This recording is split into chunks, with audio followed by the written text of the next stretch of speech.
And look at this incredible statement by a former Twitter employee fired by Elon Musk. She was fairly senior. She said, "Yesterday was my last day at Twitter. The entire human rights team has been cut from the company.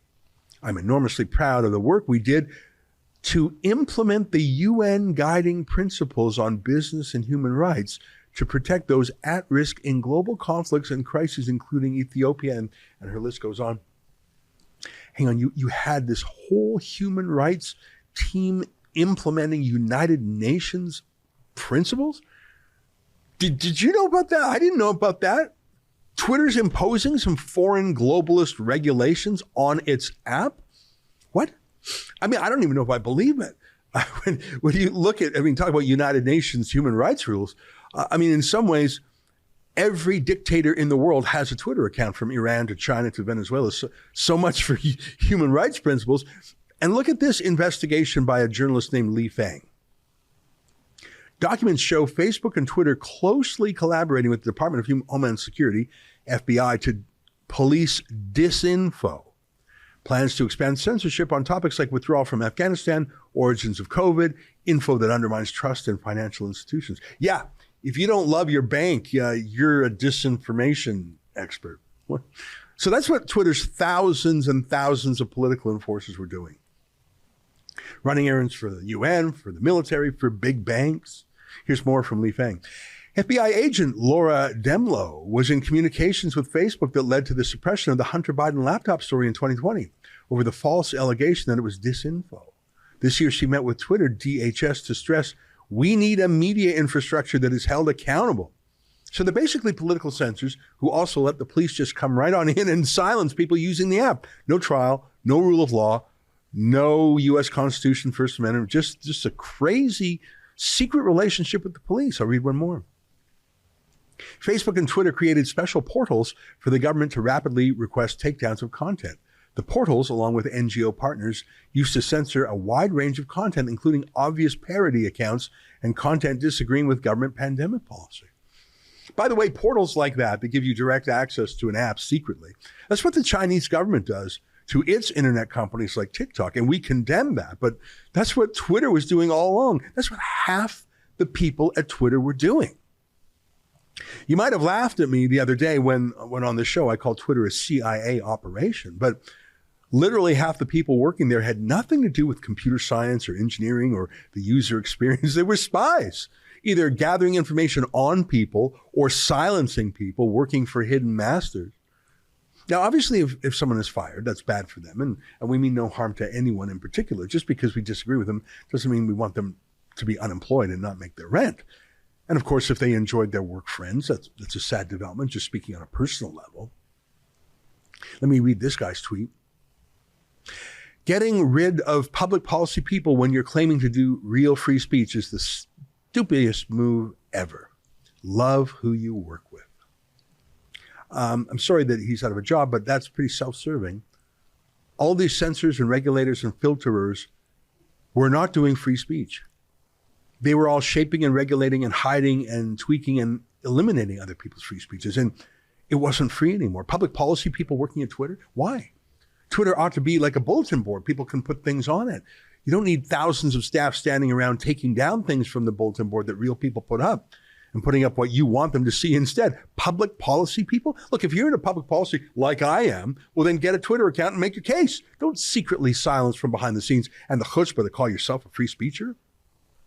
I'm sympathetic to this person as an individual, but I'm glad their job is gone. It was the job of a censor. Some of the tweets were just lamenting the end of a cushy, well-paid career, but others had an ominous warning to them. You'll regret this. We were the last bulwark against Russian propaganda. We were the last thing stopping you from believing misinformation and disinformation. This is a trick. Everything was true until now. But now that I'm fired, you will be in a sea of lies. No, not really. But look, I can see how Twitter censor who censors every day, using artificial intelligence and algorithms to censor by the thousand or by the million, to censor whole ideas or words.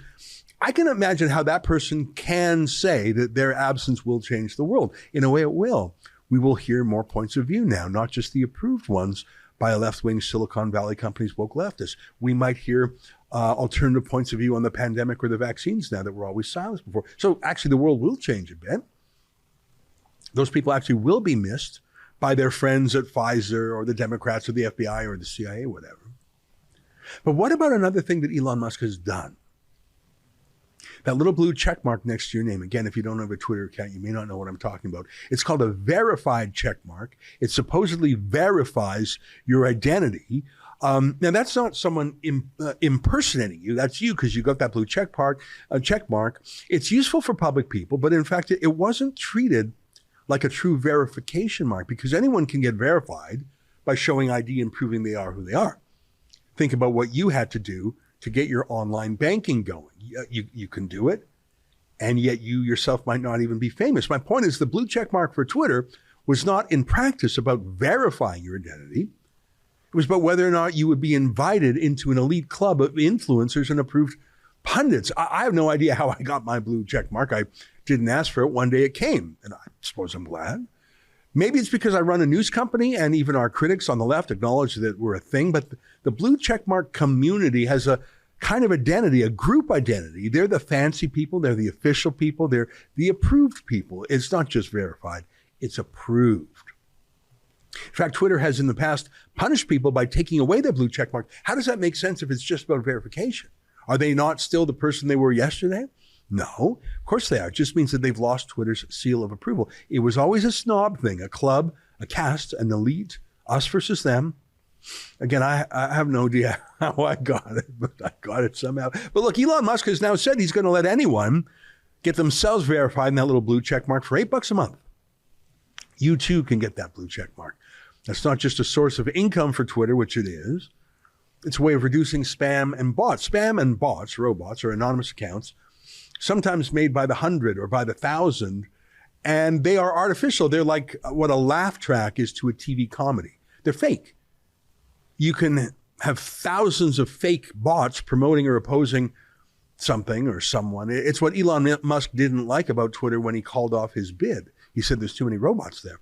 He said one solution is to make everybody pay $8 a month to go through the verification process to eliminate bots. I mean, you wouldn't likely see someone buying 10,000 bots if it was $8 each per month, even if they could provide the verification information, which they probably couldn't. So it's about improving the user experience, about moving away from ads and towards a membership fee, but it's also about democratizing it.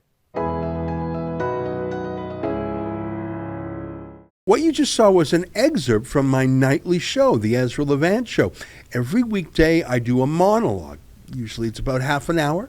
Then I interview an interesting guest, and then we read my hate mail or my fan mail, whichever is more fun. It's only available behind a paywall, though. That's how we pay our bills here at Rebel News. We don't take a dime from Justin Trudeau. But the good news is it's only $8 a month, about half the price of Netflix. And in addition to my nightly show, you also get weekly shows from 4 other friends here at Rebel News. So you're getting 36 shows a month just for $8. I think it's worth it. And even if you're not quite sure, do it anyways, because we rely on viewers like you to keep us free and independent. I promise you I'll never take a dime from Trudeau. Just go to rebelnewsplus.com and click subscribe. Thanks.